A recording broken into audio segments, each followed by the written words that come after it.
ये कहानी एक मासूम सी लड़की रज्जो की है। रज्जो एक छोटे से गांव में अपनी मां के साथ रहने वाली सीधी साधी लड़की थी, जो ज्यादा पढ़ी लिखी तो नहीं थी, लेकिन अपनी समझदारी और खूबसूरती से वो किसी भी शहरी लड़की को भी मात दे सकती थी। लेकिन गांव की लड़की कितनी भी सुंदर और योग्य हो, परंतु कहलाती वो देहाती है। आज रज्जो को लड़के वाले देखने के लिए आए थे। रज्जो की मां ये सोचकर प्रसन्न थी कि उनकी बेटी के लिए इतना अच्छा रिश्ता आया है, लेकिन रज्जो इस बात से व्याकुल थी कि क्या कोई शहरी लड़का उसके जैसी गांव की लड़की को पसंद करेगा। रज्जो का व्याकुल होना तो स्वाभाविक था, क्योंकि उसका होने वाला पति शहर से जो था। आखिरकार रज्जो अपनी होने वाली सासू मां के सामने पेश कर दी जाती है। कितना पढ़ी हो बेटा? जी, इंटर किया है गांव के स्कूल से। ये तो बहुत अच्छी बात है। और क्या क्या आता है आपको? रज्जो आगे कुछ जवाब देती, उससे पहले उसकी मां बोल पड़ी। आप फिक्र मत करिए सरला जी, मेरी बेटी बहुत गुणवान है। उसे सिलाई, बुनाई, कढ़ाई और रसोई का सारा काम आता है। वो यहाँ भी सब कुछ अकेले ही करती है। जी अच्छा है। बाकी जो इसे नहीं भी आता तो मेरा बेटा इसे सिखा देगा। वैसे भी शादी के बाद इसे उसके साथ मुंबई में ही शिफ्ट होना है, तो धीरे धीरे सारे तौर तरीके सीख जाएगी। हमारी तरफ से आप ये रिश्ता पक्का समझिए। जैसे ही हमारा बेटा मुंबई से वापस आता है, हम अपनी रज्जो को यहाँ से विदा कर ले जाएंगी। अब इजाजत दीजिए, जल्दी मुलाकात होगी आपसे। जी नमस्ते। रज्जो की मां आज बहुत खुश थीं, क्योंकि उनकी रज्जो छोटे से गांव से निकलकर मुंबई जैसे बड़े शहर में जाने वाली थी। लेकिन रज्जो के दिल में उतनी ही बेचैनी और दर्द था अपनी मां से दूर जाने का। दूसरे दिन सरला का घर। हे मॉम, हाउ आर यू? मैं ठीक हूँ। तू बता कैसे याद कर लिया आज अपनी माँ को? वैसे तो काम में इतना बिजी रहता है। मॉम, मुझे आपसे कुछ बात करनी थी। मुझे पता है तुझे क्या बात करनी होगी, लेकिन मैं तुझे पहले ही बता देती हूँ। मुझे खूबसूरत और संस्कारी लड़की चाहिए। तेरे शहर की अल्ट्रा मॉडर्न लड़की नहीं चलेगी मुझे। मॉम, आपने तो मुझे अपनी बात कहने का मौका भी नहीं दिया। आप जानती हैं, मुझे शहर में रहना है और मुझे ऑफिस में अपना स्टेटस मेंटेन रखना है, तो फिर मुझे लड़की भी मेरे टाइप की चाहिए। प्लीज आप समझिए इस बात को। आकाश, अब समझने और समझाने का समय चला गया है। मैंने तेरे लिए लड़की पसंद कर ली है और आज मैंने उससे तेरा रिश्ता भी पक्का कर दिया है, और अब मैं तेरी कोई भी बात नहीं सुनूंगी। मॉम, आप ऐसा कैसे कर सकती हैं? आपने बिना मेरी मर्जी जाने मेरा रिश्ता भी पक्का कर दिया, वो भी एक गांव की लड़की से। मैं कैसे मैनेज करूंगा? एक बार फोटो देख ले उसकी। तुझे फोटो भेज रही हूँ, फिर बता मैनेज कर पाएगा या नहीं। सरला रज्जो की फोटो अपने बेटे आकाश को भेज देती है। आकाश, ऐसी लड़की ढूंढी है मैंने तेरे लिए कि तू चाह कर भी शादी से इनकार नहीं कर पाएगा। आकाश ने अपना फोन उठाकर जैसे देखा, आकाश की नजर खूबसूरत रज्जो पर पड़ी। वो उसे देखता ही रह गया और मन में सोचने लगा, वाओ, इसे देखकर तो लगता ही नहीं कि ये गांव की है, खूबसूरत भी है और देखने में भी टैलेंटेड लगती है। मुझे नहीं लगता इससे शादी करने के बाद मुझे इसे अपने दोस्तों से मिलाने या फिर पार्टी में जाने पर कोई प्रॉब्लम होगी। ठीक है मॉम, मैं इस लड़की से शादी करने को तैयार हूँ। वैसे भी आप मेरी कहाँ सुनने वाली हैं? जब आपने पहले ही सब कुछ डिसाइड कर ही लिया है तो फिर ठीक है, करिए आप शादी की तैयारियां। ऑफिस से छुट्टी मिलते ही मैं आपको मिलता हूँ। अभी मुझे ऑफिस के लिए लेट हो रहा है, मैं निकलता हूँ। Bye mom. कुछ दिन गुजरे और आकाश भी अपने ऑफिस से छुट्टी लेकर अपनी मां के घर आ गया। सरला ने रज्जो और आकाश की शादी बड़ी धूमधाम से कराई, लेकिन आकाश पर ऑफिस के काम का प्रेशर ज्यादा था, इसलिए वो शादी के दूसरे ही दिन वापस चला गया। रज्जो बेचारी घर पर अकेली रहती। सरला भी खुले विचारों वाली औरत थी। वो रज्जो से बहुत कम बात किया करती थी, लेकिन उसे रज्जो के गांव से होने में कोई परेशानी नहीं थी। रज्जो ने खुद को अकेलापन दूर करने के लिए घर के कामकाज को अपना सहारा बना लिया। दिन गुजरते गए और एक दिन आकाश भी वापस आ गया। रज्जो अपने कमरे में शांत, घबराई सी नजरें झुकाए बैठी थी। तभी आकाश रूम में आया और रज्जो के बगल में बैठ गया। सॉरी, ऑफिस का प्रेशर ज्यादा था, इसलिए मुझे अर्जेंटली जाना पड़ा। आई होप तुम ज्यादा बोर नहीं हुई होगी यहाँ। नहीं, ऐसी कोई बात नहीं है। घर की साफ सफाई और काम में दिन का पता ही नहीं चला। आकाश ने एक पैकेट निकाला और रज्जो की ओर बढ़ाते हुए बोला, ये तुम्हारे लिए कुछ ड्रेसेस हैं, इन्हें देखकर बताओ कैसी हैं। रज्जो ने आकाश के हाथ से पैकेट लिया और जैसे ही उसे खोलकर देखा, उसके चेहरे की खुशी मायूसी में तब्दील हो गई और वो घबराते हुए आकाश से बोली, ये क्या है? मैंने आज तक कभी ऐसे कपड़े नहीं पहने। मैं इन कपड़ों में आपके सामने नहीं आ सकती। बाहर जाना तो दूर की बात है, हमें माफ कर दीजिए, लेकिन हम ये कपड़े नहीं पहन सकते। क्या खराबी है इन कपड़ों में? हमें अपने हनीमून के लिए गोवा जाना है, तो क्या तुम वहां सलवार और कमीज में जाओगी? हस्बैंड हूं मैं तुम्हारा, और जब मुझे कोई प्रॉब्लम नहीं है तो फिर तुम्हें क्या प्रॉब्लम है? लेकिन हमने कभी ऐसी कपड़े नहीं पहने हैं। हम इन कपड़ों में सहज नहीं हैं। प्लीज हमारी बात समझिए, हमसे नहीं हो पाएगा ये। आकाश गुस्से में रज्जो के हाथ से ड्रेसेस लेकर फेंक देता है और कहता है, ओके गुड, तुमसे नहीं होगा ना, तो फिर मुझसे भी तुम्हारे साथ हनीमून नहीं होगा। तुम ना घर के कामकाज के लिए ही बनी हो, और तुम यहाँ रहकर यही करो। आकाश कमरे से बाहर चला गया। रज्जो वहीं बैठकर रोने लगती है। उसने सोचा भी नहीं था, सिर्फ एक बात के इनकार से आकाश उसे इस तरह से पेश आएगा और उसे छोड़कर बाहर चला जाएगा। अगले दिन रज्जो की आंख खुली तो उसने देखा आकाश अब तक कमरे में नहीं आया था। रज्जो कमरे से बाहर निकली तो उसने देखा आकाश अपनी मां के साथ नाश्ता कर रहा था। आकाश की नजर जैसे ही रज्जो पे पड़ी, उसने बुरा सा मुंह बनाते हुए अपनी मां सरला से कहा, मॉम, मुझे आज ही मुंबई के लिए निकलना है, और अगर आप चाहती हैं मैं आपकी इस सो कॉल्ड बहू को अपने साथ ले जाऊं, तो प्लीज इसे अच्छे से समझा दीजिए। यहां तो मैंने इसे बर्दाश्त कर लिया। मुंबई में मेरी अच्छी खासी रिपुटेशन है, और अगर इसकी वजह से मुझे वहां सबके सामने शर्मिंदा होना पड़ा, तो मैं इसे एक पल के लिए बर्दाश्त नहीं करूंगा। तो बेहतर यही होगा कि ये अपनी हुलिया सुधार कर मेरे साथ चले, ताकि मुझे भी इसके साथ अपने फ्रेंड्स के सामने जाने में शर्मिंदगी महसूस ना हो। लेकिन तू ये सब क्यों बोल रहा है? क्या किया है इसने? अभी अभी शादी हुई है, गांव से है बेचारी। थोड़ा वक्त दे इसे, तेरे साथ रहेगी तो सब सीख जाएगी। मॉम, जो लड़की अपने हस्बैंड के सामने बंद कमरे में उसकी पसंद के कपड़े नहीं पहन सकती, वो अपनी गांव की लाइफस्टाइल छोड़कर मुंबई जैसे शहर में पब्लिकली खुद को फेस कर पाएगी? Not possible mom. रज्जो अपना सर झुकाए आकाश से बोली, हमें माफ कर दीजिए। हम आगे से ख्याल रखेंगे और खुद को बदलने का पूरा प्रयास करेंगे। हमें अपने साथ ले चलिए। सरला आकाश को समझा बुझाकर रज्जो को आकाश के साथ मुंबई भेज देती है। आकाश रज्जो को लेकर मुंबई आ जाता है और अपने छोटे से घर जो उसने खुद के बलबूते पर बनाया था, वहां लाकर रज्जो को ठहरा देता है। अगले दिन रज्जो लेट से उठती है तो देखती हैं कि आकाश तैयार हो रहा है। हमें माफ कर दीजिए, उठने में थोड़ा देर हो गई। हम अभी नाश्ता बना देते हैं, थोड़ी देर रुक जाइए। इट्स ओके, मैं बाहर जाके कुछ खा लूंगा। तुम अपने लिए कुछ बना लो, और ना मन हो तो बाहर से ऑर्डर कर लेना। आकाश ने अपनी बात पर गौर करते हुए कहा, सॉरी, शायद तुम्हें तो ऑर्डर भी करना नहीं आता होगा। कोई बात नहीं, मैं कर दूंगा। रज्जो चुपचाप सर हिला देती है।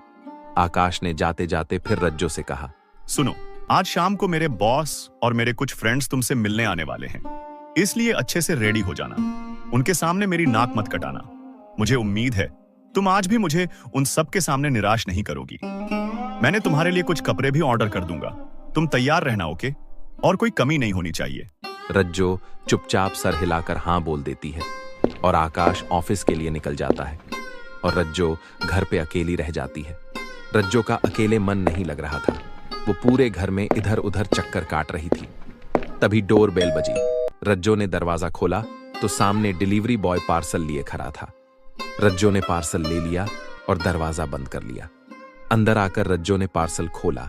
उस पार्सल में एक वेस्टर्न ड्रेस थी जिसकी लेंथ बहुत ही कम थी।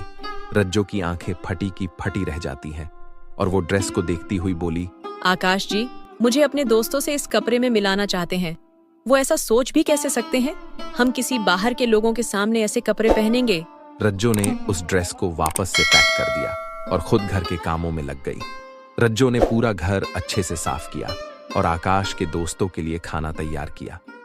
उसके बाद खुद तैयार होने के लिए अंदर कमरे में आ गई। रज्जो ने अपनी मां की दी हुई एक सुंदर सी साड़ी पहन ली, जिसे पहनकर वो बहुत ही खूबसूरत लग रही थी। रज्जो खुद को आईने में देखकर बोली, ये साड़ी कितनी सुंदर है।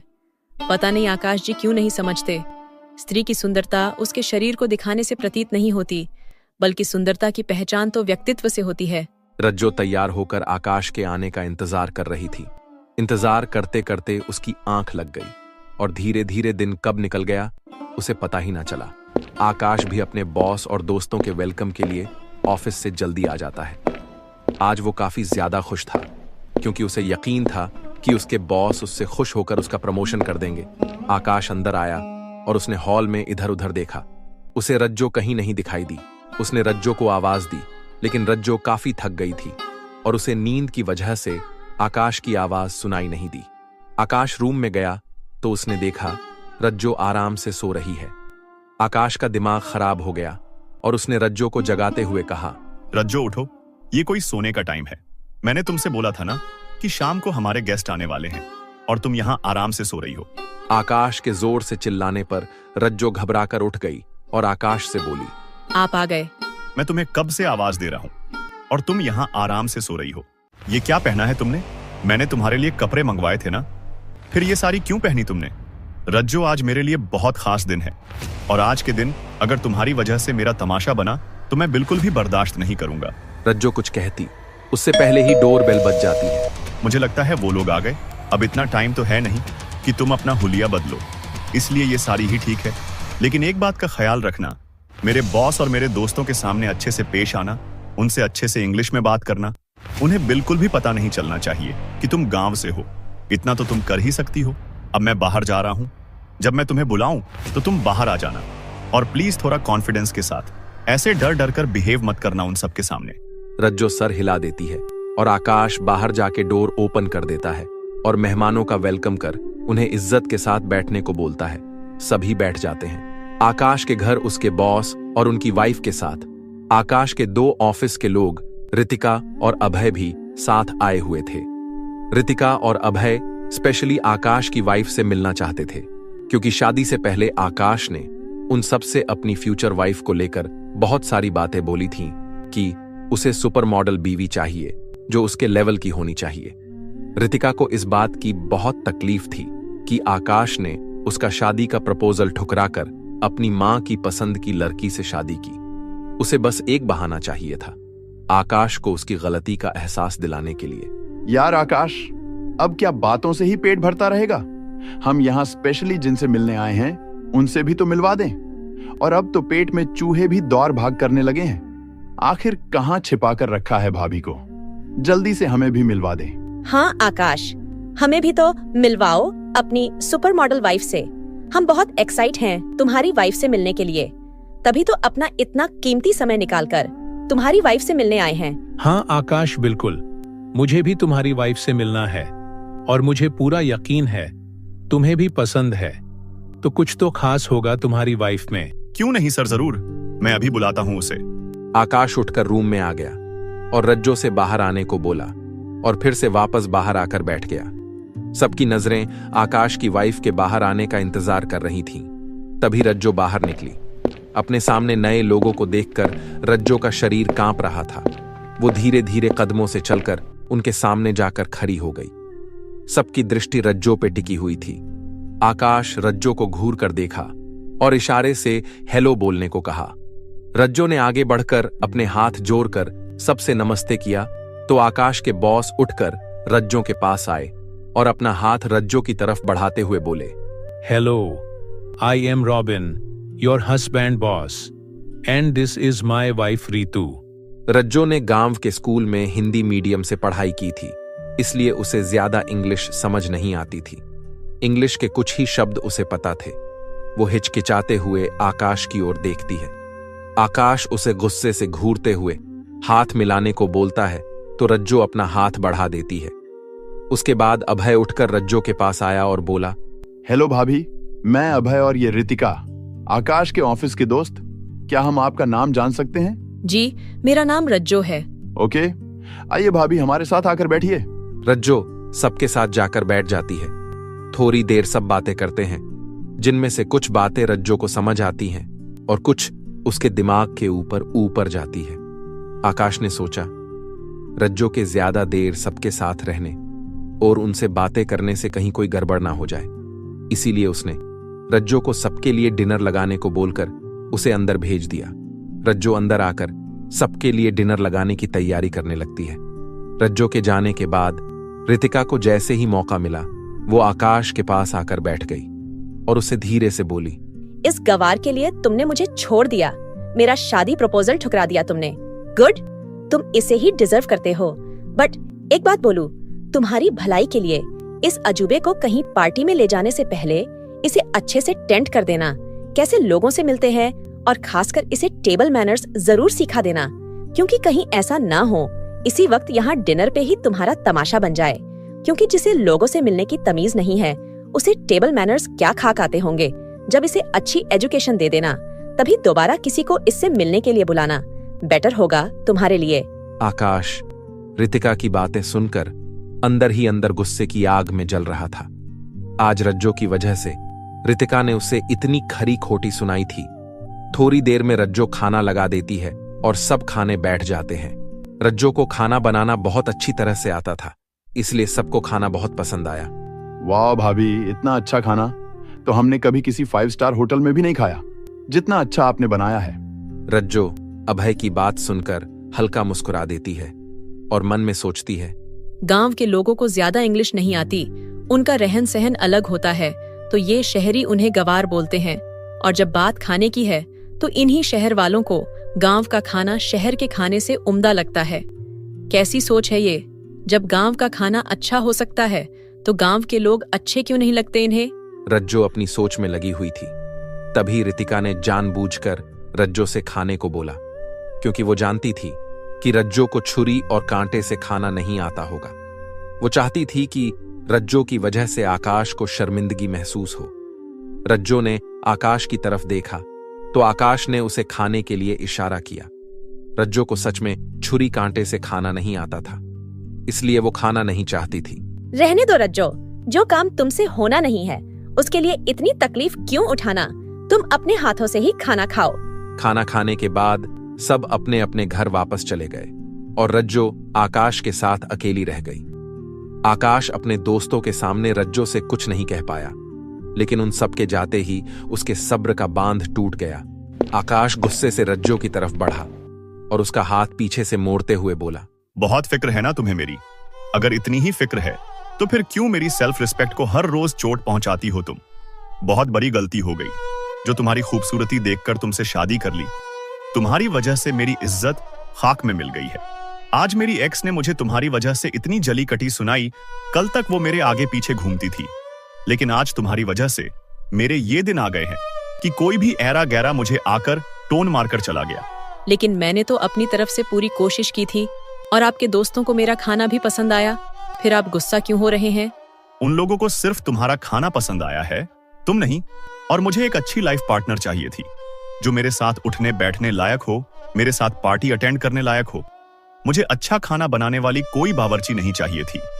आई डोंट नो, मॉम ने तुम्हारे अंदर ऐसा क्या देख लिया जो तुम्हें मेरे पल्ले बांध दिया?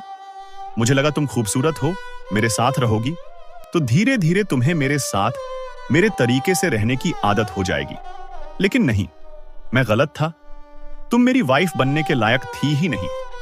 अब गलती की है तो सुधारनी तो पड़ेगी। दूसरे दिन जब रज्जो की आंख खुली तो तब तक आकाश ऑफिस के लिए निकल जा चुका होता है। रज्जो अपनी मां से बात करना चाहती थी जब से वो मुंबई आई थी। उसकी बात न तो आकाश की मां से हुई और ना ही उसकी खुद की मां से हुई, और आकाश ने उसे ये सोचकर मोबाइल भी नहीं दिया कि रज्जो को फोन चलाना नहीं आता होगा। रज्जो धीरे से बाहर की तरफ निकल आई और घर के बाहर छोटे से गार्डन में जाकर बैठ गई और रोने लगी। तभी किसी ने उसके कंधे पर हाथ रखा तो वो चौंक गई और पलटकर पीछे देखने लगी। सामने एक महिला खड़ी थी जिसकी उम्र लगभग 30 से 35 साल होगी। जी कहिए। मेरा नाम अनीता है, मैं यहीं तुम्हारे घर के बगल वाले घर में रहती हूँ। तुम आकाश की वाइफ हो?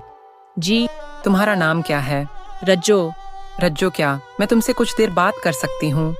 मुझे लगता है तुम काफी परेशान हो, क्या मैं तुम्हारी कुछ हेल्प कर सकती हूँ? रज्जो जब से मुंबई आई थी उसे अब तक सिर्फ उसका उपहास उड़ाने वाले मिले थे। अनीता का उससे प्यार से बात करना और उसकी मदद के लिए पूछा, रज्जो मुझे नहीं पता कि तुम्हारे साथ क्या हुआ है, लेकिन तुम्हें देखकर ऐसा प्रतीत हो रहा है तुम बहुत तकलीफ में हो। तुम चाहो तो अपनी तकलीफ मुझे बता सकती हो। तुम्हारे लिए मुझसे जो होगा मैं वो करूंगी। दीदी, हमें यहाँ नहीं रहना, हम अपनी माँ के पास अपने गांव जाना चाहते हैं। आकाश जी का बर्ताव मेरे लिए बिल्कुल अच्छा नहीं है। हमसे उनकी ज्यादती और बर्दाश्त नहीं होती। वो हर रोज मेरे साथ जबरदस्ती करते हैं। मैं उनके हिसाब से ढलना चाहती हूँ। मुझे थोड़ा समय लगेगा, लेकिन वो मुझे समझना ही नहीं चाहते। आप ही बताइए दीदी, मैं क्या करूँ? देखो रज्जो, मैं तुम्हारी मनोदशा समझ सकती हूँ, लेकिन परेशानियों से भागने से कोई हल नहीं निकलेगा।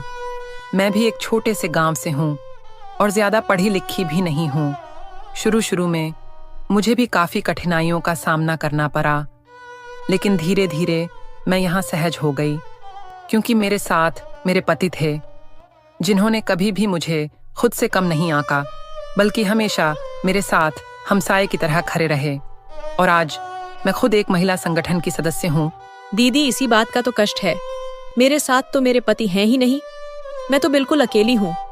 यदि उनका साथ होता तो मैं बहुत जल्द यहाँ सहज हो जाती। रज्जो, जहाँ तक मैं तुम्हें समझ पा रही हूँ, तुम बहुत भोली और मासूम हो। तुम सबको अपनी तरह समझती हो, लेकिन ये मुंबई शहर है। यहाँ लोग अपने काम से मतलब रखते हैं। यहाँ किसी को किसी के लिए समय नहीं होता। लोग अपने से ऊंचे ओहदे वाले लोगों से मिलना जुलना पसंद करते हैं, जिनका रुतबा होता है। बुरा मत मानना रज्जो, लेकिन तुम्हारा पति भी ऐसे ही लोगों से जुड़ा हुआ है। मैं यहाँ सालों से रह रही हूँ, और जितना मैंने आकाश को जाना है वो बिल्कुल भी तुम्हारे काबिल नहीं है।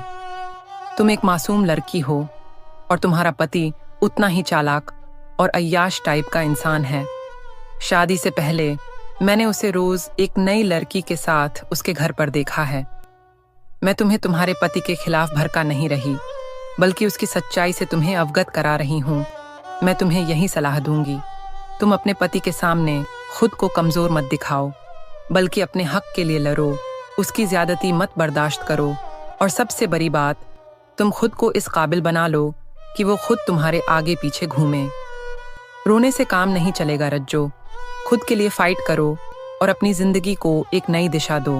लेकिन दीदी, मुझे क्या करना है? मुझे कुछ समझ नहीं आ रहा। सबसे पहले तो तुम रोना बंद करो, और रही बात तुम्हें क्या करना है, तो ये मैं तुम्हें बताऊंगी। ये समझ लो कि आज से तुम यहाँ अकेली नहीं हो। तुम्हारी बड़ी बहन तुम्हारे साथ है, और आज तुम आराम करो। कल से जब आकाश ऑफिस के लिए निकल जाए, तुम मेरे साथ मेरे घर पर आ जाना। मैं तुम्हें सब सिखाऊंगी, तुम्हें यहाँ के तौर तरीके और इंग्लिश बोलना सब कुछ बताऊंगी। क्या सच में? दीदी, आप मुझे सब सिखाएंगी? बिल्कुल सिखाऊंगी। धन्यवाद दीदी। आज आपकी वजह से मैं खुद को संभाल पाई हूँ। आपने मुझे नई उम्मीद दी है। अब जाओ, आराम करो। मैं तुमसे कल मिलती हूँ, और कोई प्रॉब्लम हो तो मुझे बताना। मेरे पति एक पुलिस इंस्पेक्टर हैं। जरूरत पड़ने पर वो तुम्हारी मदद जरूर करेंगे। रज्जो अंदर चली जाती है। उसे आज अनीता से मिलने के बाद थोड़ी तसल्ली मिली थी कि उसकी तकलीफ सुनने वाला कोई है, जिससे वो अपनी हर बात बता सकती थी। वो खुशी खुशी किचन में जाकर खाना बनाने लगती है और अनीता की कही बातों को याद करती है। आकाश ऑफिस से लौट कर आया तो उसने देखा रज्जो किचन में खाना बना रही थी। वो व्यंग से मुस्कुराते हुए रज्जो के पास जाकर बोला, मुझे तुमसे यही उम्मीद थी, तुम मुझे यहीं मिलोगी, क्योंकि तुमसे और कुछ तो होता नहीं है। इसी तरह समय बीतता गया। आकाश के ऑफिस जाने के बाद रज्जो हर रोज अनीता के घर जाकर हर रोज कुछ नया सीखती थी। उसने अच्छी खासी इंग्लिश बोलना भी सीख लिया था, लेकिन वो ये सब आकाश के लिए नहीं, बल्कि खुद के लिए सीख रही थी। एक दिन रज्जो अनीता के साथ बैठी थी, तभी अचानक से उसकी तबीयत बिगड़ी और उसे उल्टियां होने लगी। रज्जो को कुछ समझ नहीं आया। रज्जो को प्रेगनेंसी की वजह से उल्टियां हुई। ये समझने में अनीता को वक्त नहीं लगा। रज्जो, तुम माँ बनने वाली हो। क्या तुम्हें ये बात पहले पता थी? नहीं दीदी, हमें कुछ नहीं पता था। काफी दिनों से हमें अपने शरीर में अजीब से बदलाव महसूस हो रहे थे, लेकिन हम ये समझ ही नहीं पाए कि हम गर्भवती हैं। रज्जो, क्या तुम इस प्रेगनेंसी से खुश हो? क्या तुम्हें ये बच्चा चाहिए? दीदी, हमें ये बच्चा चाहिए। हम आकाश के किए की सजा अपनी संतान को नहीं देना चाहते, लेकिन हम ये बात उनसे कभी नहीं बताएंगे, क्योंकि हम जानते हैं वो हमारे गर्भवती होने से बिल्कुल भी संतुष्ट नहीं होंगे। उस दिन के बाद रज्जो बहुत ही सतर्क हो जाती है और ऐसा कोई काम नहीं करती जिससे आकाश उस पे अपना गुस्सा निकाल सके। आकाश अपने ऑफिस में काम कर रहा था, तभी उसे रितिका का कॉल आया। आकाश ने उस दिन के बाद से रितिका से बात करना बंद कर दिया। उसने कॉल पिक की और गुस्से में बोला, तुम्हारी हिम्मत कैसे हुई मुझे कॉल करने की? आइंदा मुझे कॉल मत करना। प्लीज आकाश, फोन मत काटना। उस दिन मुझे तुम्हें हर्ट करने का कोई इरादा नहीं था। मैंने तुम्हें उस गवार लड़की के साथ इमेजिन किया तो मेरा खुद पे कंट्रोल नहीं रहा और मैंने बेवजह तुम्हें इतना कुछ सुना दिया। तुम्हारी वाइफ ऐसी है तो इसमें तुम्हारी क्या गलती है? तुम्हारी मॉम ने तुम्हारे साथ गलत किया। प्लीज मुझे माफ कर दो। मेरी वाइफ कैसी है कैसी नहीं, इसकी फिक्र तुम मत करो। और खबरदार जो मेरी मॉम के बारे में एक शब्द भी कहा। और मैं अपनी बीवी के साथ खुश हूँ, समझी तुम? दोबारा मुझे फोन मत करना। प्लीज आकाश, मेरी बात सुनो। मुझे पता है तुम मुझसे अभी भी बहुत प्यार करते हो और तुम अपनी वाइफ के साथ बिल्कुल भी खुश नहीं हो। तुम बस खुद को समझा रहे हो और अगर मैं गलत हूँ तो फिर तुम ये साबित करो कि तुम अपनी वाइफ के साथ खुश हो। मुझे तुम्हारे सामने कुछ भी साबित करने की जरूरत नहीं है। तुम मुझे उकसाने की कोशिश मत करो, समझी? मुझे अपना काम करने दो और खुद भी काम पे ध्यान दो। आकाश, तुम अपनी जिंदगी की हकीकत को छुपाने की कोशिश कर रहे हो। अगर ऐसा नहीं है तो फिर आज रात मेरे बर्थडे पार्टी में तुम्हें अपनी वाइफ के साथ आना होगा, वो भी एक बेस्ट कपल की तरह। मैं भी मान लूंगी कि तुम अपनी सो कॉल्ड वाइफ के साथ खुश हो। ओह बेबी, तो तुम मुझे चैलेंज कर रही हो। ठीक है, तुम्हारा चैलेंज मंजूर है मुझे। अब तो जरूर आऊंगा मैं तुम्हारी पार्टी में अपनी ब्यूटीफुल वाइफ के साथ। अब खुश तो मैं बहुत हूँ। तुमने मेरी बात जो मान ली है। ओके बाय, इंतजार रहेगा तुम्हारा तुम्हारी बीवी के साथ। शाम को आकाश घर आया तो उसने रज्जो से कहा, रज्जो आज रात तैयार रहना, हमें रितिका की बर्थडे पार्टी में जाना है। आकाश के मुंह से रज्जो ने पार्टी का नाम सुना तो वो एक पल के लिए बहुत डर गई। उसे उस दिन वाली आकाश की हैवानियत याद आ गई, जिसकी वजह से आकाश उसके बच्चे को नुकसान न पहुंचा दे। फिर भी रज्जो अपने बच्चे की सलामती की खातिर पार्टी में जाने को राजी हो गई और दोनों पार्टी के लिए तैयार होने लगे। आकाश रज्जो को लेकर रितिका की पार्टी में पहुंच गया। रितिका ने पार्टी अपने फ्लैट में रखी थी। वहां काफी अच्छा डेकोरेशन था और काफी भीड़ थी। सब आकाश के जानने वाले थे, कुछ उसके फ्रेंड्स थे और कुछ ऑफिस के लोग थे। आकाश की कुछ एक्स भी वहां मौजूद थी। उन सब की नजरें रज्जो पर टिकी थीं। रज्जो पार्टी में काफी असहज महसूस कर रही थी। वहां पर ज्यादातर लोग ड्रिंक कर रहे थे, जिसकी स्मेल से रज्जो का सर चकरा रहा था। तभी रितिका उनके पास आते हुए बोली, hello beautiful couple, how are you? I hope मेरी बर्थडे पार्टी तुम दोनों अच्छे से एंजॉय करोगे बिना मुझसे किसी शिकायत के। कैसी हो रज्जो? मैं बिल्कुल ठीक हूँ। जिसके पास इतना प्यार करने वाला हैंडसम और टैलेंटेड हस्बैंड हो, वो भला कैसे अच्छा नहीं होगा? आकाश के मुंह से प्यार वर्ड सुनकर रितिका का मुंह बन गया और वो फेक स्माइल देते हुए वहां से चली गई। आकाश रज्जो को लेकर आगे बढ़ जाता है और सबसे मिलने लगता है। तभी रितिका अपने हाथों में वाइन लेकर आई और आकाश और रज्जो को देने लगी। आकाश ने उसके हाथ से वाइन का एक गिलास ले लिया तो रितिका ने रज्जो की ओर इशारा किया। रज्जो ने मना करना चाहा, लेकिन आकाश के गुस्से को याद करके उसने अपने हाथों में गिलास ले लिया और मजबूरी में उसे पीने लगी। थोड़ी देर में वहां डांस शुरू हो गया। रितिका ने आकाश से डांस प्रस्ताव रखा तो आकाश उसके साथ डांस करने लगा। रज्जो अब अकेले रह गई। पहली बार ड्रिंक करने की वजह से उसका जी मिचला रहा था और उसे चक्कर भी आ रहे थे। वो लड़खड़ाने लगी और जैसे ही चक्कर खाकर गिरती, उसे किसी ने अपनी बाहों में थाम लिया। रज्जो की आंखें भारी हो रही थीं। उसने अपनी अध खुली आंखों से देखा। आकाश के बॉस मिस्टर रॉबिन ने उसे पकड़ रखा था। वो जल्दी से खुद को संभालते हुए पीछे हटकर खड़ी हो गई। Rajjo, will you dance with me? Rajjo नशे में थी। उसे कुछ समझ नहीं आ रहा था। वो कुछ बोलती, उससे पहले ही मिस्टर रॉबिन ने रज्जो का हाथ पकड़ लिया और जबरदस्ती उसके साथ डांस करने लगे। नशे में भी रज्जो खुद को छुड़ाने की कोशिश कर रही थी। वहीं आकाश तो रितिका के साथ नशे में चूर डांस कर रहा था। उसे रज्जो की कोई खबर ही नहीं थी। रज्जो खुद को संभाल नहीं पाती। उसे उल्टी जैसी फील होती है तो वो मिस्टर रॉबिन को धक्का देते हुए वॉशरूम की तरफ भागती है। मिस्टर रॉबिन को रज्जो का ऐसा बिहेवियर बिल्कुल भी पसंद नहीं आया। वो गुस्से से तिलमिलाते हुए रज्जो के पीछे निकल गया। रितिका आकाश के साथ डांस करते हुए ये सब कुछ देख रही थी। उसे अच्छे से पता था कि मिस्टर रॉबिन कितना अय्याश किस्म का इंसान है। वो लड़कियों की मजबूरी का फायदा उठाने में एक बार भी नहीं चुकता था।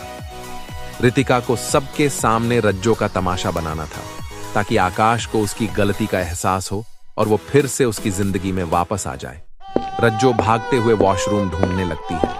रॉबिन ने मौके का फायदा उठाया और रज्जो का हाथ पकड़कर खींचते हुए एक हाथ से उसका मुंह बंद कर दिया। रज्जो अब पूरी तरह से बेहोश हो चुकी थी। रॉबिन उसे अंदर रूम में ले गया और बेड पर लिटा दिया। इधर रितिका ने बाहर पार्टी में आकाश से जानबूझकर कहा, आकाश, तुम्हारी वाइफ कहीं नजर नहीं आ रही, कहाँ गई?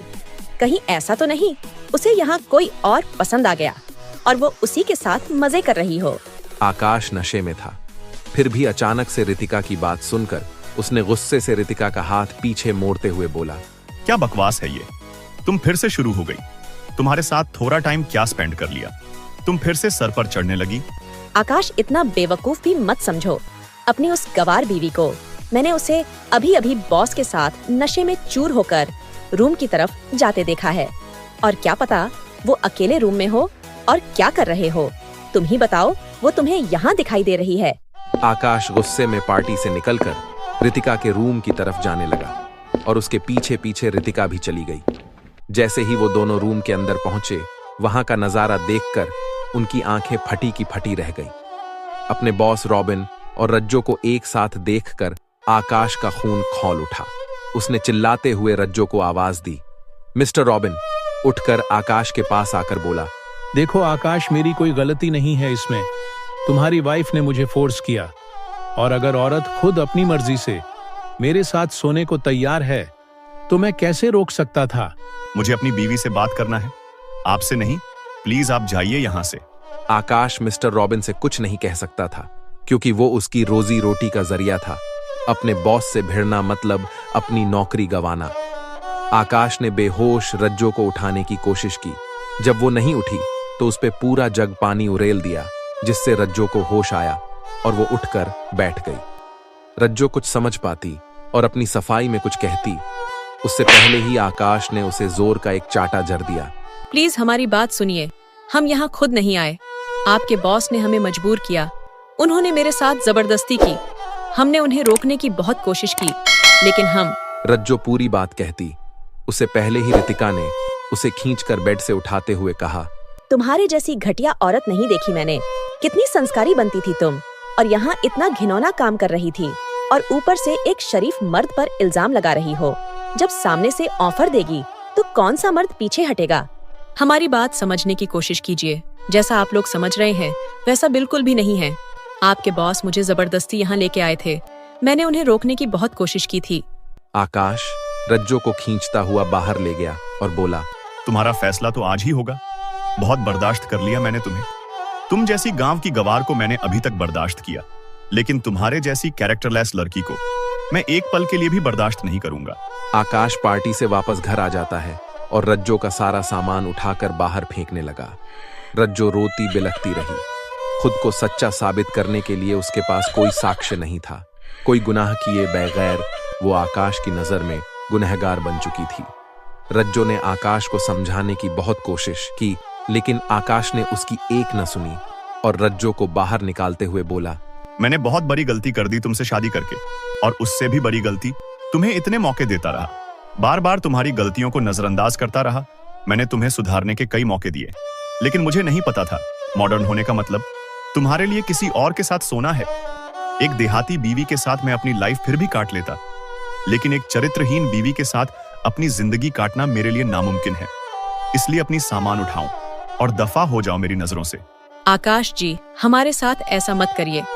हम यहाँ किसी को भी नहीं जानते। हम कहाँ जाएंगे? हमें अपने साथ रहने दीजिए। हमने कुछ गलत नहीं किया है। तुम कहीं भी जाओ, मुझे तुमसे कोई मतलब नहीं है, और आज तो सिर्फ तुम्हें अपने घर से निकाल रहा हूँ। कुछ दिन में अपनी जिंदगी से भी निकाल फेंकूंगा। मुझे तुमसे डिवोर्स चाहिए। तैयार रहना तुम। आकाश जी, आप ये क्या बोल रहे हैं? आप मेरे साथ ऐसा नहीं कर सकते। मैं वापस गांव नहीं जा सकती। मेरी माँ मेरी हालत देखेगी तो वो मर जाएगी। वो खुद को संभाल नहीं पाएगी। मुझ पर रहम करिए। आकाश ने उसकी एक बात न सुनी और दरवाजा बंद कर लिया। रज्जो घर के बाहर बैठी रोती रही। तभी अनीता अपने घर से निकली तो उसकी नजर रज्जो पर पड़ी।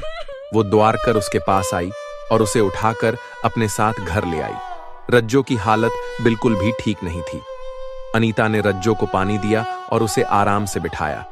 तब तक अनीता के पति भी वहां आ गए। अनीता ने रज्जो के विषय में अपने पति को सारी बातें पहले ही बता दी थी। रज्जो को देखकर वो हैरान होते हुए बोले, अनीता, क्या हुआ है इसे? ये ठीक तो है ना? पता नहीं शिवम जी, इसकी हालत मुझे सही नहीं लग रही। घर के बाहर इसका सामान भी बिखरा पड़ा था। मुझे ऐसा लगता है आकाश ने इसे घर से बाहर निकाल दिया है। मैं इससे पूछने की कोशिश करती हूँ, रज्जो क्या हुआ है? अपनी दीदी को नहीं बताओगी? दीदी, आकाश जी ने मुझे घर से बाहर निकाल दिया। वो मुझे डिवोर्स देना चाहते हैं। दीदी, मैं अब क्या करूं? कहाँ जाऊं? देखो बेटा, मैं आपके बारे में ज्यादा कुछ तो नहीं जानता, लेकिन अनीता से जितना भी जाना है उससे तो यही साबित होता है घरेलू हिंसा हो रही है। बिना तुम्हारी मर्जी और बिना कोई फॉल्ट के तुमसे आकाश डाइवोर्स नहीं ले सकता। गलत है ये। आप चाहो तो मैं आपकी कानूनी रूप से हेल्प कर सकता हूं, लेकिन इसके लिए आपको स्ट्रांग बनना होगा। क्या आप अपने पति के खिलाफ कोई एक्शन लेना चाहती हैं? सर, हम एक छोटे से गांव से हैं। हमारे लिए हमारा पति देवता समान होता है। हम उन्हें सजा दिलाने के बारे में सोच भी नहीं सकते, लेकिन हम उनसे स्वयं के लिए हाथ नहीं जोड़ेंगे। हम डटकर सामना करेंगे उनका।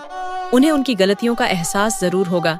हमें यकीन है भगवान ने मेरे हिस्से में दुख लिखे हैं तो एक दिन सुख भी देंगे। हम अब सिर्फ अपने और अपने बच्चे के लिए जिएंगे। अगर आकाश जी हमारे साथ नहीं रहना चाहते तो हम उन्हें जबरन खुद से नहीं बांधना चाहेंगे। लेकिन रज्जो, तुम यहाँ अकेली कैसे रहोगी? कहाँ रहोगी और क्या करोगी?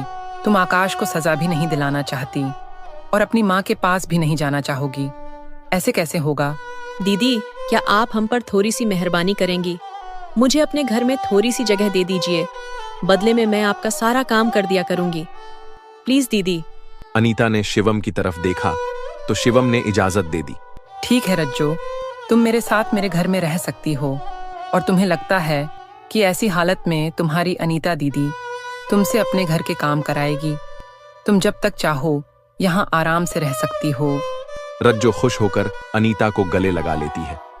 आज उसके अपनों ने उसे ठुकरा दिया था और एक गैर ने उसे अपने घर और अपने दिल में जगह दी थी। वहीं दूसरी तरफ आकाश रज्जो को भूलकर अपनी जिंदगी फिर से पहले की भांति अय्याशी में व्यतीत करने लगा था। उसने एक बार भी रज्जो की खबर भी नहीं ली कि वो कहाँ गई और किस हाल में है। यहां तक कि उसने अपनी माँ और रज्जो की माँ को भी इस बात की कोई खबर नहीं दी कि रज्जो अब उसके साथ नहीं है। उसे इस बात से कोई फर्क नहीं पड़ता था कि रज्जो जिंदा भी है या मर गई, बल्कि उसका समय फिर से रितिका की बाहों में गुजरने लगा। वो दिन भर ऑफिस में काम करता और रात में रितिका के साथ ड्रिंक और मस्ती करता। उसे रज्जो के जाने से कोई फर्क नहीं पड़ा था, बल्कि रज्जो को घर से निकलने के बाद आकाश ने अपने घर जाना भी बंद कर दिया था। आकाश रितिका के रूम में बेड पर बैठा हुआ मोबाइल देख रहा था। तभी रितिका आई और बोली, तुम मुझसे प्यार करते भी हो या नहीं? और अगर प्यार करते हो तो पहले मुझसे शादी करो। देखो रितिका, मैं तुमसे बहुत प्यार करता हूँ, ये मुझे तुम्हें बताने की जरूरत नहीं है, लेकिन तुमसे शादी करना ये अभी इम्पॉसिबल नहीं है। तुम जानती हो मैंने अभी तक रज्जो से डाइवर्स नहीं लिया है। और सबसे बड़ी बात, अभी तक मॉम को यह भी नहीं पता है कि मैं रज्जो को घर से निकाल चुका हूँ। और बिना अपनी मॉम को बताए मैं तुमसे शादी कैसे कर सकता हूँ? मुझे थोड़ा समय दो, मैं अपनी मॉम से बात करके फिर तुमसे बहुत जल्द शादी करूंगा, वो भी कानूनी रूप से रज्जो को छोड़ने के बाद। ऐसे तो हमारी शादी इल्लीगल होगी। प्लीज बेबी, मेरी बात समझो। पक्का रज्जो को डाइवर्स देने के बाद मुझे शादी करोगे? पक्का, मैं बहुत जल्द रज्जो से डाइवर्स पेपर पर साइन कराऊंगा और फिर तुमसे अपनी मॉम की मौजूदगी में शादी करूंगा, वो भी धूमधाम से। लेकिन आकाश, जब से तुमने उसे घर से निकाला है उसके बारे में तुम्हें खबर भी है कि वो कहाँ है? और दूसरी बात, अगर वो मिल भी गई तो क्या गारंटी है कि वो तुम्हें इतनी आसानी से डाइवोर्स देगी? मैं जानता हूँ बेबी कि वो कहाँ गई होगी, तो मुझे उसे ढूंढने की जरूरत नहीं है। और रही बात उससे डाइवर्स लेने की, तो तुम तो जानती हो कि वो गवार है, तो मुझे उससे डाइवर्स पेपर साइन कराने में कोई परेशानी नहीं होगी। उससे प्यार से 2 वर्ड बोलूंगा और वो इस पेपर में बिना पूछताछ के खुशी खुशी साइन करेगी। आकाश दूसरे दिन ऑफिस के बाद रितिका के घर नहीं गया। वो सीधा अपने घर के लिए निकल गया और अनीता के घर जाकर उसके घर का डोर नॉक करने लगा। अनीता ने दरवाजा खोला। सामने खड़े आकाश को देखकर वो एक पल को घबरा गई, फिर खुद को संभालते हुए अपनी सख्त आवाज में बोली, क्या है? ये कोई समय है किसी के घर का दरवाजा खटखटाने का? यहाँ से जाओ, शिवम जी घर पर नहीं है। देखिए अनीता जी, मैं यहाँ आपके पति से मिलने नहीं आया। मैं यहाँ अपनी वाइफ रज्जो से मिलने आया हूँ। मैं जानता हूँ वो यहीं है आपके साथ, आपके घर पर। जल्दी उसे बुलाइए, मुझे उससे कुछ बात करनी है। तुम्हारा दिमाग खराब है क्या? पहली बात तो मैं तुम्हारी वाइफ को नहीं जानती, और दूसरी बात, तुम्हारी वाइफ मेरे घर में क्या करेगी? तुम्हारी वाइफ तुम जानो। जाओ यहाँ से, वरना मुझे मजबूरन तुम्हें यहाँ से ढक्के।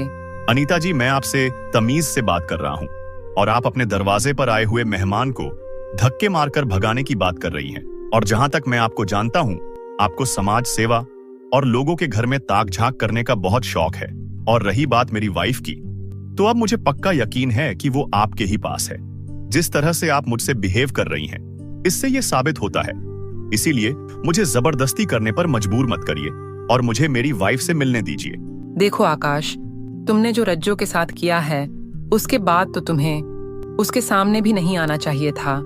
किस मुंह से मिलना चाहते हो तुम उससे, जब उसे सबके सामने जलील किया था तुमने, और अब तुम मिलकर फिर से उसे कोई तकलीफ देना चाहते हो? ये मेरे और मेरी वाइफ के बीच की बात है अनीता जी। इसमें आपको बीच में पड़ने का कोई हक नहीं है।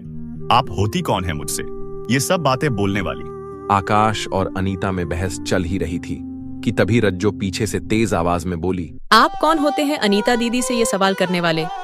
मेरी माँ के बाद अगर किसी ने हमें अपना समझा है तो वो अनीता दीदी हैं। अब क्यों आए हैं आप यहाँ? क्यों मिलना है आपको हमसे? हम आपकी पत्नी नहीं हैं अब। हमारा आपसे रिश्ता तो उसी दिन टूट गया था जब आपने हमें इतने सारे लोगों के बीच में चरित्रहीन साबित कर दिया था। जाइए यहाँ से, हमें कोई बात नहीं करनी है। आकाश रज्जो का ये नया रूप देखकर एक पल को तो सोच में पड़ गया था। जो लड़की उसके सामने ठीक से बात करने में भी कांपती थी, आज वो किसी गैर औरत के लिए उससे ऊंची आवाज में बात कर रही है। आकाश रज्जो की तरफ बढ़ते हुए बोला, अच्छा लगा तुम्हें इस नए रूप में देखकर। मैंने तो सोचा था तुमसे प्यार से बात करूंगा, तुमसे अपने की माफी मांगूंगा, लेकिन तुमने तो मेरी एक गलती से मुझे बेगाना कर दिया। आकाश रज्जो का हाथ पकड़कर झूठी हमदर्दी जताते हुए बोला, रज्जो मुझे माफ कर दो। मैं तुम्हें उस आदमी के साथ देखकर पागल हो गया था। मुझे खुद पर कंट्रोल नहीं रहा और मैंने बिना तुम्हारी कोई बात सुने तुम्हें दोषी मान लिया। लेकिन अब मैं सच में अपनी गलती का पश्चाताप करना चाहता हूँ। मैं अपनी गलती सुधारना चाहता हूँ और फिर से तुम्हारे साथ रहना चाहता हूँ। बस उसके लिए तुम्हें एक छोटा सा काम करना होगा। मैं उस रॉबिन की जॉब छोड़ रहा हूँ और उसे रिजाइन लेटर दे दूंगा, और उसके साथ ही मैं उसके की सजा भी दिलाना चाहता हूँ। लेकिन मुझे तुमसे अकेले में बात करनी है। रज्जो ने इशारा किया तो अनीता अंदर चली गई। हमें आपकी बात पर यकीन तो नहीं है, लेकिन फिर भी अभी हमारी शादी नहीं टूटी। हमारा रिश्ता अब भी है आपसे, और आप अब भी हमारे पति हैं। इसी नाते मैं आपकी बात सुनने को तैयार हूँ। बताइए क्या करना होगा हमें उस जल्लाद को सजा दिलाने के लिए? ये कुछ कागज हैं, तुम इन पर अपने सिग्नेचर कर दो, फिर मैं ये पुलिस स्टेशन लेकर जाऊंगा और उस रॉबिन को उसके की सजा दिलाऊंगा। रज्जो ने आकाश से वो कागज लिए और उन्हें एक नजर देखा, फिर दुखमयी मुस्कान लिए आकाश से बोली, आकाश जी, हमें बेहद अफसोस है इस बात का कि आपने हमें इतना बेवकूफ समझ लिया। हम मानते हैं हम गांव से हैं और हमें आपकी तरह लोगों से अंग्रेजी में बात करना नहीं आता, लेकिन हमें अनपढ़ समझने की भूल कर दी आपने। मेरी छोटी सी कमजोरी को आपने अपनी ताकत बनकर अपना मकसद पूरा करना चाहा, लेकिन शायद आप ये बात भूल गए हैं, जैसा देश वैसा भेष। हमने आपके साथ रहकर और यहाँ आकर बहुत कुछ सीखा है। अपनी कमियों की वजह से दूसरों की नजरों में खुद को नीचा समझने और उनके कदमों में गिरगिराने से अच्छा है अपनी कमियों को ही खत्म कर दिया जाए। काश आपने हमें समझा होता, हमारा साथ दिया होता, तो आपको ये सब करने की आवश्यकता नहीं होती। आप हमसे छल पूर्वक इन दस्तावेजों पर हमारे हस्ताक्षर लेना चाहते हैं ताकि आप हमारे शादी के बंधन से आजाद हो सके। आप बेफिक्र रहिए, आप हमारी तरफ से बिल्कुल आजाद हैं, लेकिन हम किसी भी कीमत पर इन दस्तावेज पर अपने हस्ताक्षर नहीं करेंगे। आप हमारे लिए कुछ न कर पाए, लेकिन हमारे पास आपके लिए एक खुशखबरी जरूर है। शायद इसे जानने के बाद आपको अपनी गलती का एहसास हो। हम आपके बच्चे की माँ बनने वाले हैं, लेकिन हमारे बच्चे की जिंदगी में आपका कोई स्थान नहीं होगा। ना ही वो आपकी तरह होगा। आप शहर में रहकर शिक्षित होकर भी अपनी सोच से अशिक्षित रह गए, लेकिन हमारा बच्चा शिक्षित भी होगा और अपनी शिक्षा से दूसरों का भी उद्धार करेगा। आपकी तरह अपने शिक्षित होने का और दूसरों को नीचा दिखाने का अहंकार नहीं होगा उसमें। अब आप जाइए यहाँ से और दोबारा यहाँ कभी मत आइएगा। रज्जो आकाश के मुंह पर दरवाजा बंद कर देती है और वहीं बैठकर रोने लगती है। वो रोते हुए खुद से बोली, हमने सोचा नहीं था आकाश जी, आप एक बार फिर से मेरा भरोसा तोड़ देंगे। चले तो गए हैं आपकी जिंदगी से, फिर ये सब करने की क्या आवश्यकता पड़ गई आपको? आकाश वहां रहकर रज्जो से जबरदस्ती नहीं कर सकता, क्योंकि अनीता का पति एक पुलिस इंस्पेक्टर था। इसलिए वो अपमान का घूंट पीकर वहां से वापस चला गया। उस दिन आकाश रितिका के घर नहीं गया और अपने घर में ही रुक गया। रितिका ने कितने ही कॉल किए, लेकिन आकाश ने उसे बात नहीं की। दूसरे दिन आकाश ऑफिस में बैठा काम कर रहा था, तभी रितिका वहां आई और गुस्से से बोली, आकाश, मैं तुम्हें कल से फोन कर रही हूँ, तुमने मेरे कॉल का आंसर क्यों नहीं दिया? तुमने मुझे पागल समझ रखा है क्या? मुझे सीधे सीधे जवाब दे दो। मैं पागल नहीं हूँ जो तुम्हारे पीछे पीछे भागती रहूंगी। देखो रितिका, अभी मेरा दिमाग ठीक नहीं है, मुझे बहुत काम है और तुम्हें भी होगा। जाओ अपना काम करो, ऑफिस के बाद बात करता हूँ। ऑफिस के बाद नहीं, मुझे अभी बात करनी है। इसी वक्त मेरे सवालों के जवाब चाहिए मुझे, समझे तुम? और अगर तुम्हारे पास मेरे सवालों के जवाब नहीं है तो भूल जाओ तुम मुझे। रितिका सारी बातें बोलकर वहां से चली जाती है। आकाश मन ही मन पछता रहा था। उसे कुछ समझ नहीं आ रहा था कि वो क्या करे। आकाश ऑफिस के बाद रितिका के घर चला जाता है। रितिका ने जैसे ही आकाश को देखा, उसका गुस्सा 7वें आसमान पे पहुंच गया। वो तेज आवाज में बोली, तुम्हारी हिम्मत कैसे हुई आकाश मेरे घर में कदम रखने की? मेरा तुमसे अब कोई वास्ता नहीं है, जाओ तुम यहाँ से। लेकिन आकाश को रितिका के गुस्से से कोई फर्क नहीं पड़ा। वो आगे बढ़कर रितिका को गले लगाते हुए बोला, बेबी, इतना गुस्सा करना अच्छी बात नहीं होती। मैंने बोला था ना, मैं तुमसे बाद में बात करूंगा, और मैं तुमसे बात ही करने आया हूँ। मुझे बात करने का मौका तो दो तुम। क्या बात करोगे तुम? फिर कोई कहानी सुना दोगे मुझे? क्या बोला था तुमने कि तुम उस रज्जो से अपना रिश्ता खत्म करके मुझसे शादी करोगे, लेकिन तुमने ऐसा कुछ नहीं किया। तुम तो मुझसे बात भी नहीं करना चाहते। बेबी, बहुत अपसेट था मैं उस वक्त, और तुमने बात करने की जिद लगा रखी थी। गया था मैं रज्जो के पास, लेकिन उसने मुझे ढेर सारा लेक्चर सुनाकर वापस भेज दिया। क्या मतलब है तुम्हारा आकाश? उसने तुम्हें वापस कर दिया और तुम चले आए। मैं तुम्हें टाइम पास करने वाला कोई टॉय लगती हूँ, जिससे जब जी चाहे तुम मुझसे खेल सकते हो। रितिका, मैं उससे जबरदस्ती नहीं कर सकता था।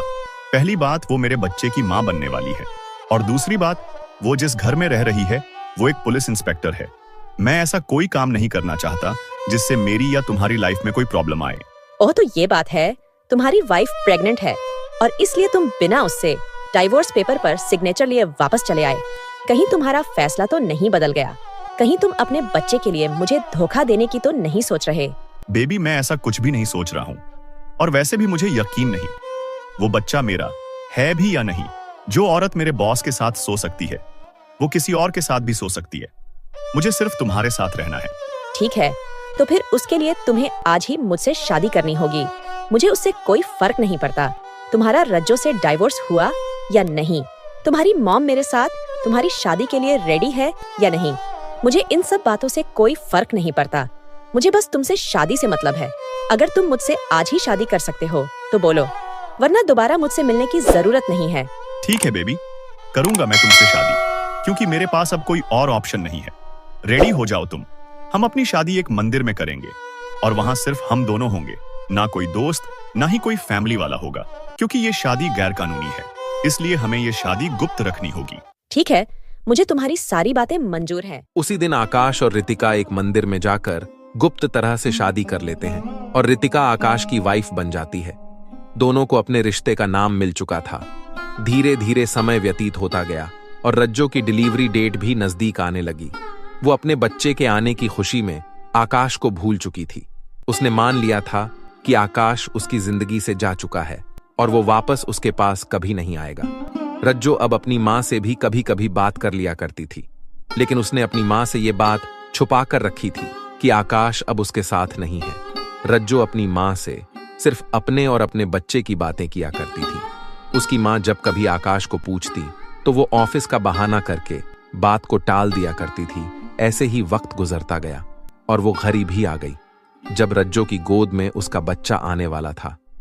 अनीता रज्जो को लेकर हॉस्पिटल जाती है और बच्चे के जन्म का इंतजार करने लगती है। इधर आकाश रितिका से शादी के बाद अपनी लाइफ खुलकर जीने लगा, जैसा वो रज्जो से शादी के पहले चाहता था। उसका पूरा समय ऑफिस और पार्टी में जाता था और आज भी जहां एक तरफ रज्जो हॉस्पिटल में परिप्रसव पीड़ा से गुजर रही थी, वहीं दूसरी ओर आकाश रितिका के साथ उसकी बाहों में अपनी अय्याश में मग्न था। काफी समय तक प्रसव पीड़ा सहन करने के बाद रज्जो ने एक सुंदर से बेटे को जन्म दिया और थकान से बेहोश हो गई। नर्स ने उस बच्चे को लेकर अनीता को सौंप दिया और रज्जो को रेस्ट के लिए 2 दिन तक हॉस्पिटलाइज कर दिया और 2 दिन बाद वो रज्जो को लेकर वापस अपने घर आ गई। कुछ समय तक आकाश और रज्जो की जिंदगी में सब कुछ ऐसा ही चलता रहा और रज्जो का बेटा भी धीरे धीरे बड़ा होने लगा। एक दिन रज्जो ने अनीता से कहा, दीदी, आपने मेरे लिए बहुत कुछ किया है। उस समय हम मजबूर थे, लेकिन आपकी मेहरबानी से आज हम उस लायक हैं कि अपने और अपने बच्चे की देखभाल कर सकते हैं। इसलिए हम और ज्यादा बोझ नहीं बनना चाहते आप पर। क्या आप हमारे लिए यहीं पर कहीं रहने की व्यवस्था कर सकती है और हमें कोई काम भी दिला दीजिए जिससे हम अपने बच्चे का अच्छी तरह पालन पोषण कर सके। ये कैसी बातें कर रही हो तुम रज्जो? तुमने तो एक पल में मुझे पराया कर दिया। मुझे तुम्हारे यहाँ रहने से कोई प्रॉब्लम नहीं है, बल्कि मैं तो तुम्हारे साथ बहुत खुश रहती हूँ। फिर तुम्हें यहाँ से जाने की क्या जरूरत है? दीदी, हमने आपको पराया नहीं किया, बल्कि आप तो हमारे अपनों से ज्यादा हैं। हम बस इतना चाहते हैं कि हम अपने बच्चे को अपनी मेहनत से पाले और उसका विकास करें। हम हमेशा आपके पास ही रहेंगे। आप ही तो यहाँ हमारा एकमात्र सहारा है। ठीक है रज्जो, अगर तुम यही चाहती हो तो मैं तुम्हारे लिए अपनी संस्था के सदस्यों से बात करूंगी और तुम्हें अपने साथ ही रखूंगी। और रही बात कहीं और रहने की, तो तुम यहाँ मेरे साथ ही रह सकती हो। ये घर बहुत बड़ा है। फिर भी अगर तुम्हें यहाँ रहने में कोई परेशानी है तो तुम मुझे किराया दे दिया करना, फिर तो तुम इस घर में रह सकती हो। ठीक है दीदी, हमें मंजूर है। हम यहीं आपके साथ ही रहेंगे। वैसे भी अभी हमें बहुत कुछ करना है। रज्जो की जिंदगी के साथ साथ आकाश की जिंदगी में भी सब कुछ धीरे धीरे बदलने लगा था। जहां एक टाइम रितिका उसके प्यार में पागल थी, वही रितिका धीरे धीरे आकाश को इग्नोर करने लगी थी। आकाश जब भी उससे बात करने की कोशिश करता तो वो काम में बिजी होने का बहाना कर देती। जब वो रितिका के करीब जाता तो रितिका बीमार होने का बोलकर उसे खुद से दूर कर देती। आकाश को कुछ समझ नहीं आ रहा था कि आखिर रितिका ऐसा क्यों कर रही है। एक दिन आकाश ऑफिस गया तो उसे पता चला कि उसके बॉस ने उसे बिना किसी रीजन के जॉब से निकाल दिया। आकाश पूरी तरह से पागल होने लगा। एक तरफ रितिका का ऐसा बिहेवियर और उस पे उसकी जॉब का जाना, आकाश पूरी तरह से बर्बादी की कगार पर आ चुका था। एक दिन आकाश घर के बाहर लॉन में बैठा न्यूज़पेपर पढ़ रहा था। तभी रितिका ने आकर उससे पेपर छीनते हुए कहा, आकाश, ऐसे कैसे चलेगा? तुम घर पर बैठकर पूरा दिन ये न्यूज़पेपर पढ़ोगे और मैं दिन भर ऑफिस में काम करके पूरा घर चलाऊंगी। मैं एक साथ तुम्हारे और अपने दोनों के खर्चे मैनेज नहीं कर सकती। रितिका, तुम्हारी प्रॉब्लम क्या है? मैं काफी दिन से नोट कर रहा हूँ। तुम्हारा बिहेवियर मेरे लिए चेंज होता जा रहा है। ना तो तुम मुझसे ठीक से बात करती हो और न ही मुझे अपने करीब आने देती हो। और मैं दूसरी जॉब ढूंढने की कोशिश कर तो रहा हूँ। नई जॉब ढूंढना इतना आसान नहीं है। जो जब दिल चाहा नई जॉब मिल गई। आकाश रितिका का हाथ पकड़ते हुए बोला, बेबी प्लीज मुझे थोड़ा टाइम दो, मैं सब कुछ ठीक कर दूंगा। तुम मुझसे किस बात से खफा हो, बताओ तो सही। और रही बात जॉब की, तो मैं जल्द ही नई जॉब ढूंढ लूंगा। बस तुम मेरा साथ दो। मुझे नहीं लगता आकाश तुमसे कुछ होगा। मैं खुद ही रॉबिन सर से तुम्हारी जॉब के लिए बात करूंगी। उनसे रिक्वेस्ट करूंगी कि वो तुम्हें फिर से जॉब पे रख लें। रितिका, तुम्हें लगता है वो मुझे फिर से जॉब पे वापस लेगा? उसने बिना किसी रीजन के, बिना मुझे बताए मुझे जॉब से निकाल दिया। वो फिर से मुझे जॉब पे रखेगा? मैं बात करूंगी उनसे, मेरी बात नहीं टालेंगे वो। दूसरे दिन रितिका ने अपने बॉस रॉबिन से आकाश को अपने ऑफिस में वापस लेने की अपील की तो रॉबिन ने आकाश को मिलने के लिए बुलाया। रितिका ऑफिस के बाद घर आई तो आकाश अपने फोन में वीडियो देखने में मस्त था। आकाश, मैंने तुम्हारे लिए सर से बात की थी, वो तुमसे मिलना चाहते हैं। कल तुम मेरे साथ ऑफिस चल रहे हो। रितिका, मैंने तुम्हें मना किया था उस आदमी से बात करने के लिए। फिर तुमने उससे बात क्यों की? और मैं कहीं नहीं जा रहा, मुझे उससे नहीं मिलना। समझी तुम? आकाश, अगर तुम्हें मेरे साथ रहना है तो तुम्हें मेरी बात माननी होगी, और अगर तुम ऐसा नहीं करते तो मैं तुम्हारे साथ ऐसे एक एक पैसों के लिए तरसते हुए नहीं रह सकती, और न ही मैं तुम्हारा खर्चा उठा सकती हूँ। अगर साथ रहना है तो साथ काम भी करना होगा। रियली रितिका, तुम मेरे साथ नहीं रहना चाहती हो? मैं बोल नहीं रहा। इसका मतलब ये नहीं है कि मैं समझ नहीं रहा। मैं जानता हूँ लाइफ को अच्छे से जीने के लिए पैसा कितना इंपॉर्टेंट है, लेकिन इसका मतलब ये नहीं है कि पैसों की वजह से तुम मुझसे दूरी बना लोगी। मुझे तुम्हारे साथ रहना है, ये तुम भी जानती हो। मैं तुमसे दूर नहीं रह पाता। इस बात का फायदा उठा रही हो तुम। अगर इतना ही प्यार करते हो तो साबित करो। बिस्तर पर तो प्यार हर मर्द जता लेता है, लेकिन लाइफ को जीने के लिए और भी बहुत कुछ इम्पोर्टेंट होता है। तुम मेरी बात मानते हो तो मैं भी तुम्हें निराश नहीं करूंगी। ओके फाइन, मैं मिलूंगा रॉबिन से, लेकिन मेरी शर्त है। ठीक है, बोलो क्या शर्त है? तुम पहले की तरह मुझसे पेश आओगी और वैसे ही मुझे प्यार भी करोगी। बोलो मंजूर है? आकाश, तुम्हें क्या लगता है मैं तुमसे प्यार नहीं करती? मैं अपने काम को लेकर थोड़ा अपसेट हूँ, और ऊपर से तुम्हारी जॉब चली गई। ऐसे में मैं उन सब बातों पर फोकस नहीं कर पाती। दूसरे दिन आकाश रितिका के साथ ऑफिस गया। रितिका अपने काम में लग गई और आकाश सीधा रॉबिन के केबिन में आ गया। आकाश, अच्छा हुआ तुम मुझसे मिलने आ गए।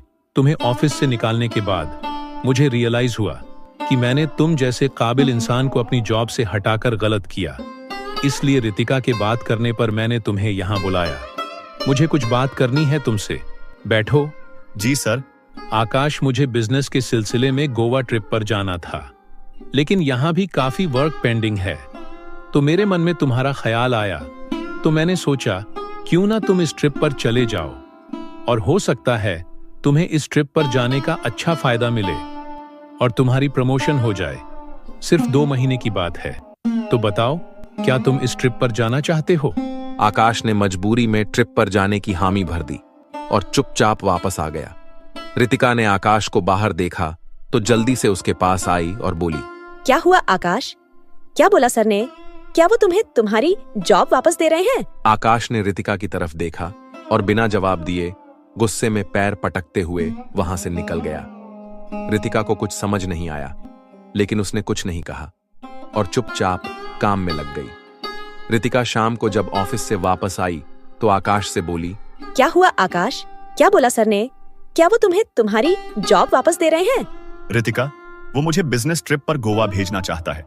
तुम्हें पता है मैं तुमसे दूर नहीं रह सकता, वो भी 2 महीने के लिए। मुझे तुमसे दूरी बर्दाश्त नहीं है। यार प्लीज समझो इस बात को। आकाश, लेकिन इस ट्रिप पर जाने से हो सकता है हमारी लाइफ चेंज हो जाए, और मैं कहाँ भागी जा रही? मैं तो तुम्हारी हूँ, हमेशा तुम्हारे साथ ही रहना है मुझे। प्लीज चले जाओ, मैं यहाँ रहकर तुम्हारे आने का वेट करूंगी। रितिका के आगे आकाश मजबूर हो गया और गोवा जाने के लिए रेडी हो गया, और दूसरे दिन ऑफिस की तरफ से अपनी गोवा ट्रिप के लिए निकल गया। आकाश के गोवा जाने के बाद कुछ समय तक उसका संपर्क रितिका से रहा। कुछ दिन ऐसे ही गुजरने के बाद आकाश काम में बिजी रहने लगा। उसे रितिका से बात करने का भी टाइम नहीं मिल पाया था। वक्त गुजरता गया। आकाश को गोवा गए हुए 15 दिन से भी ज्यादा हो चुके थे। जब उसे टाइम मिलता तो वो रितिका से बात करने के लिए फोन करता, तो रितिका का फोन या तो स्विच ऑफ रहता या फिर किसी अन्य कॉल पर व्यस्त रहता। आकाश को रितिका पर बहुत गुस्सा भी आता। ऐसे ही 2 महीने बीत गए और आकाश वापस आने के लिए मुंबई के लिए रवाना हो गया। इतने दिनों बाद वो रितिका से मिलेगा, इस बात की खुशी आकाश को व्याकुल कर रही थी। इसलिए आकाश ने रितिका को सरप्राइज देने का सोच उसे अपने आने की खबर नहीं दी। आकाश गोवा से मुंबई का सफर तय करने के बाद रितिका के घर पहुंचा तो डोर खुला हुआ था। उसने सोचा शायद रितिका बाहर गार्डन में होगी। आकाश ने गार्डन में जाकर देखा तो रितिका वहां नहीं थी। जैसे ही आकाश रूम में अंदर गया तो वहां का नजारा देखकर वो शॉक हो गया। आकाश ने रितिका को अपने ही बेड पर अपने बॉस रॉबिन के साथ बिस्तर पर देख लिया। अचानक से आकाश को अपने सामने देखकर उन दोनों के होश उड़ गए। रॉबिन पिछली बार की तरह आकाश से सफाई देने लगा तो आकाश ने उसे जोर से चाटा मारा और बोला, मुझे पता था कि तू एक गिरा हुआ इंसान है, लेकिन इतना गिरा हुआ है मैंने सोचा नहीं था। पहली बार मैंने अपनी वाइफ पर भरोसा न करके तुझ पर भरोसा किया और उसे चरित्रहीन समझकर खुद की लाइफ से निकाल फेंका। लेकिन हर बार तू सही नहीं हो सकता। तूने एक बार फिर से मेरी लाइफ बर्बाद करने की कोशिश की है। तुझे तो मैं जिंदा नहीं छोड़ूंगा। आकाश ने गुस्से में रॉबिन की बहुत पिटाई की। रितिका ने रोकना चाहा तो आकाश ने उसे हाथ से चुप रहने का इशारा किया और बोला, तुमसे तो मैं बाद में सवाल जवाब करूंगा, पहले मुझे इससे अपना हिसाब बराबर करना है। आकाश ने रॉबिन को जी भर कर मारा और रितिका से यह बोलकर कि उसके बॉस ने उसके साथ जबरदस्ती की है, उसे पुलिस के हवाले कर दिया। आकाश की आंखों में रज्जो के साथ किए हुए सारे अत्याचार किसी तस्वीर की तरह घूमने लगे। वो जमीन पर बैठ गया और फूट फूट कर रोने लगा। तभी रितिका ने उसके कंधे पर हाथ रखा तो आकाश का गुस्सा रितिका पे फूट पड़ा और वो जोर से चिल्लाकर बोला, क्यों रितिका, तुमने मेरे साथ ऐसा क्यों किया? मैंने तुमसे इतना प्यार किया, जो कुछ किया सब तुम्हारे लिए किया। मैंने तुम्हारी बात मानकर रज्जो को छोड़ दिया, तुम्हारे लिए अपनी माँ से झूठ बोला और आज तक उन्हें यह नहीं बताया कि मैंने तुम्हारे लिए उनकी पसंद को ठुकरा दिया। और तो और तुम्हारे लिए मैंने रज्जो की बात पर भी भरोसा नहीं किया। तुम्हारी खातिर अपनी भोली भाली वाइफ और अपने बच्चे को खुद से दूर कर दिया। बदले में तुमने मुझे क्या दिया? बेवफाई। क्यों किया तुमने ऐसा? सॉरी आकाश, मुझे माफ कर दो। जिस्म और पैसों की भूख की वजह से भटक गई थी मैं। मुझे एक मौका और दो। गलती हो गई मुझसे, दोबारा ऐसा कभी नहीं होगा। प्लीज आकाश। मेरा दिल और मेरा भरोसा तोड़ने के बाद तुम मुझसे माफी की उम्मीद रखती हो। तुम्हें इस बात का अंदाजा भी है कि मैंने तुम्हारे लिए कितने गुनाह किए हैं। अरे मेरी गुनाहों की लिस्ट इतनी लंबी है कि मुझे तो इसकी माफी भी नहीं मिल सकती सिवाय सजा के, और मैं तुम्हें कोई सजा नहीं दे सकता। लेकिन इसका मतलब ये भी नहीं है कि मैं तुम्हें माफ कर दूंगा। तुम्हारी गलती की सजा यही है कि मैं तुमसे अपना रिश्ता तोड़ता हूँ। मेरा तुमसे कोई वास्ता नहीं है।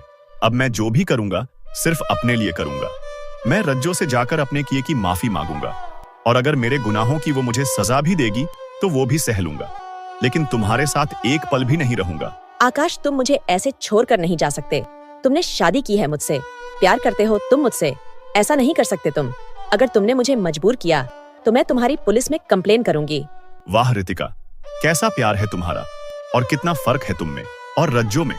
ये अब मुझे समझ आ रहा है। वो गलत न होकर भी मेरी नजरों में गलत बन गई, और मेरी इतनी ज्यादती सहन करने के बाद भी उसने उफ तक नहीं किया।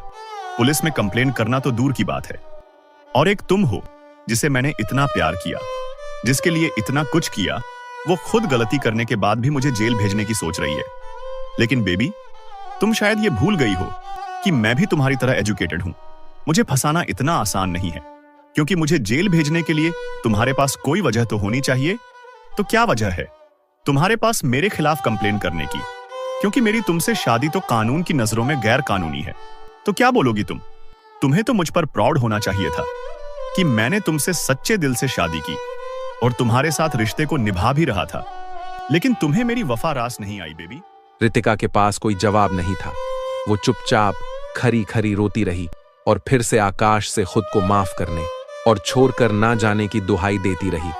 लेकिन आकाश ने रितिका की एक बात ना मानी और उसे छोड़कर वहां से सीधे अपने पहले वाले घर पर आ गया और उन पलों को सोचने लगा जब वो रज्जो को शादी के बाद अपने घर पर लाया था।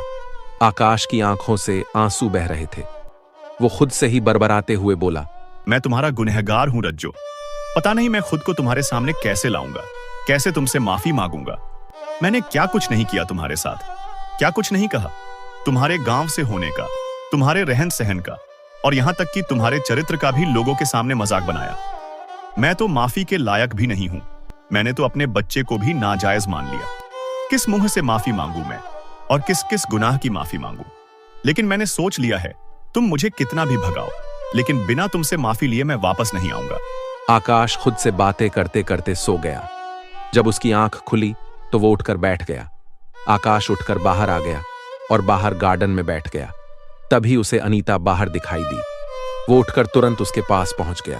प्लीज अनीता जी, मेरी बात सुनिए। मैं अपनी वाइफ से मिलना चाहता हूँ। प्लीज, मेरा उससे मिलना बहुत जरूरी है। मुझे उससे बात करनी है। अपने बच्चे से मिलना है मुझे। उसके बाद मैं यहाँ से चला जाऊंगा। आकाश, मैं तुम्हें अच्छे से जानती हूँ। तुम कभी नहीं सुधर सकते। एक बार और भी तुम रज्जो से मिलने आए थे, उससे माफी मांगने आए थे। अब इस बार क्या बहाना है तुम्हारे पास, और क्या काम निकलवाना है तुम्हें रज्जो से? जब उसे अकेला छोड़कर चले गए थे तब तुम्हें अपनी वाइफ और बच्चा याद नहीं था। प्लीज मुझे मजबूर मत करो और जीने दो उस बेचारी को। वो तुम्हें भूल गई है और अपने बच्चे के साथ खुश है।